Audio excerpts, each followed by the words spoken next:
है, उस विधान में कोई गर्म चीज की महत्वता नहीं है क्या? कोई गर्म चीज की महत्वता? फिर भी दुनिया के लोग अपनी बुद्धि लगाकर माता की जब पूजन करने जाते हैं तो वहां अगरबत्ती भी जलाते हैं और दिया भी जलाते हैं। अब एक तरफ तो तुम माता को ठंडा पानी का भोग लगा रही हो, एक तरफ तो ठंडा भोजन चढ़ा रही हो, एक तरफ तो ठंडे का प्रयास कर रही हो, और ऊपर से माता को तुम दिया लगाकर अगरबत्ती लगाकर तुम माता को सम्मुख में गर्म तत्व को प्रदान कर रही हो। और फिर आकर कहती हो कि मेरा बच्चा क्यों बीमार पड़ता है, मेरे पति को आगे बार बार ये कष्ट क्यों आता है, घर में लोग चिड़चिड़े क्यों हो जाते हैं, घर में लोग क्लेश क्यों करते हैं, आखिर कारण क्या है? तो कारण तो तुम खुद हो कि जो चीज लिखी है वो ना करते हुए दुनिया जो कर रही है तुम वो करना चाहते हो। तुम भगवान की पूजन उस विधान से नहीं करना चाहते जो विधान शास्त्रों में।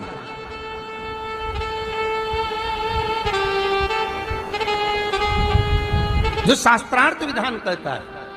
महाराज, शीतला माता की पूजन में कहीं ऐसा लिखा है कि तुम दिया लगाना, अगरबत्ती लगाना? शीतला माता की पूजन में लिखा है एक लोटा पानी लेना, उस जल में पुष्प आदि लेकर माता को ठंडा भोजन का सुंदर भाव से माता का स्नान कराकर पूजन करना, अर्चना करना, कुंकू चावल रोली मोली जो चढ़ा सकते हो, चुनड़ी वस्त्र आदि जो चढ़ाना हो चढ़ाओ। पर यह नहीं लिखा कि तुम दिया भी लगाना कि अगरबत्ती भी लगाना, क्योंकि गर्म तत्व वहां चाहिए। माता वो शीतल है, शीतला।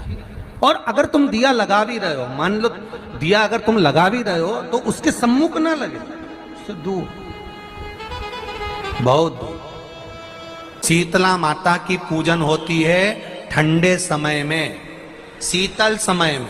शीतला माता ने ये नहीं किया कि रोटी बना के उठो और थाली लेके लाइन में लग जाओ। तुम देखना, शीतला माता की पूजन करने लोग जाते ना शीतला सप्तमी, शीतला अष्टमी पे, बस 11 बजे तक तो रोटी बनाती रहेगी, सामान बनाती रहेगी। 1-1.5 घंटा में ठंडा हुआ, 12:30 बजे उठ के सीधे लाइन में लग जाएगी, जल्दी से पूजन करके सो जाऊंगी, काम खत्म। शीतला माता ने भी सोच लिया, बस तूने मुझे बेवकूफ बनाया, अब रुक जा तू।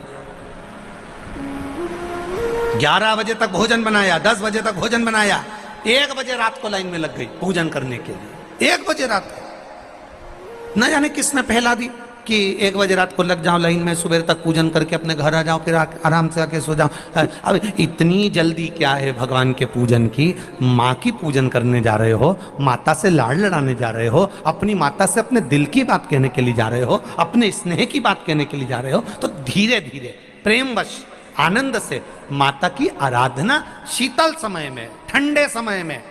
ठंडे समय का मतलब है भीतर से ठंडे होकर, अपने भीतर से ठंडे होकर।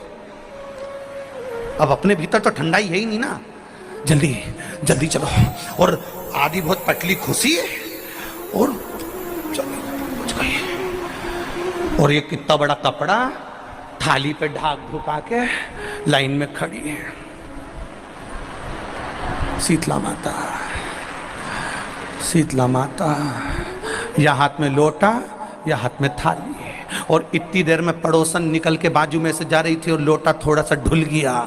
अब यहाँ शीतला माता की पूजन करनी आई और ये हो गई चंद्र घंटा। लोटा जरा सा ही पानी का झलका, देख के नहीं चल सकती। ठंडा भोजन हाथ में, लोटा ठंडा पानी का, और अंदर अग्नि। शीतला माता भी कह रही इसको अजान दो पहले, इसको क्या मतलब?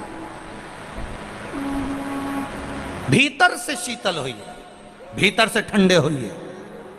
चित्त, वृत्ति, मन जब भीतर से शीतल होगा, ठंडा होगा, तो मेरी शीतला माता, तुमने पूजन करा ना करा, मेरी शीतला माता प्रसन्न हो जाएगी। बस भीतर से शीतल होइए, ठंडे होइए भीतर से। एक शीतल आरती होती है, मेरी जीजियों बड़े सावधानी से सुनिएगा। एक शीतल आरती होती है। कभी अगर तुम्हारे जीवन में अगर कभी तुमको ऐसा लगे कि रोग बड़ा भारी हो चुका है और बहुत भारी रोग मुझे घेरता जा रहा है, या डॉक्टर को दिखाने जा रहे हो और तुम्हें ऐसा लग रहा है कि डॉक्टर कोई बड़ी बीमारी बताएगा, तो उस समय पर शीतल आरती का प्रयोग करें।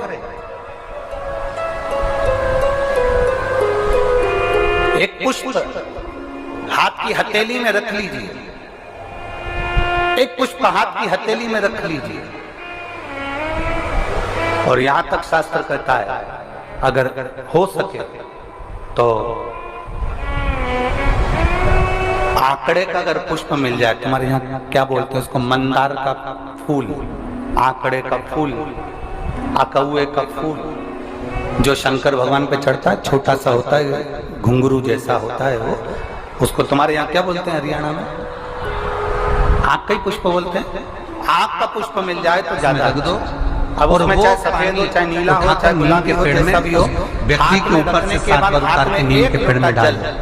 3 दिन के अंदर शिवालय में जब आप उसकी माता जो शरीर में निकली हुई है, दाने दाने भगवान के सम्मुख में जब भगवान शंकर के साक्षी में जब पहुंचे, आपके सामने पूजन में कोई भी सामग्री नहीं है, यहाँ के पास में न दिया है, न बासी है, न गर्भवती है, न चंदन है, न कपूर है, न कोई सामग्री है, केवल एक आंख का पुष्प और एक लोटा जल आपके पास में है। शिवालय में पहुंचकर शीतल आरती का प्रयोग, वायरस चल रहा है, महामारी चल रही है, शंकर और 11 कंठ में भी आकर जब 11 कंठ रुक रहा है, शिवलिंग के ऊपर से नीचे तक जा रहा है, कलश को जब घुमाया जाता है, डॉक्टर को दिखाओ मना नहीं है, सब कुछ करो मना नहीं है, और एक लोटा पानी भगवान अपने ऊपर जो जल चढ़ाया जाता है, नीम के समर्पित किया जाता है, नाम गोत्र बोलकर डाल दीजिए और नीम के पेड़ की नीचे की मिट्टी को अपने कंठ पर लगा कराना, तुम्हें 20 से 25 मिनट बाद आपको आराम करना प्रारंभ हो जाएगा, आरंभ हो जाएगा। इसको शीतल आरती का प्रयोग, ये उमा देवी, ये शीतल आरती, जगह की मिट्टी काया के रोग को ठीक कर देती है, शिव की प्राप्ति का, अगर किसी मुक्त होने का। अब व्यक्ति को चर्म रोग हो गया, कुष्ठ रोग हो गया, चमड़ी सफेद पड़ गई, रोग समाप्त नहीं हो रहा, बढ़ते जा रहा है, औषधियां आपने बहुत कर ली, तो नीम के वृक्ष को स्वयं देवी का प्रतिबिंब माना जाता है। पहला नीम के वृक्ष को स्वयं माता का प्रागट्य, इसका मतदान सूर्य कुंड, नीम के वृक्ष पर है, स्वयं देवी का भाव वर्णित किया जाता है। दतिया और झांसी के बीच में सूर्य कुंड निवास करता है।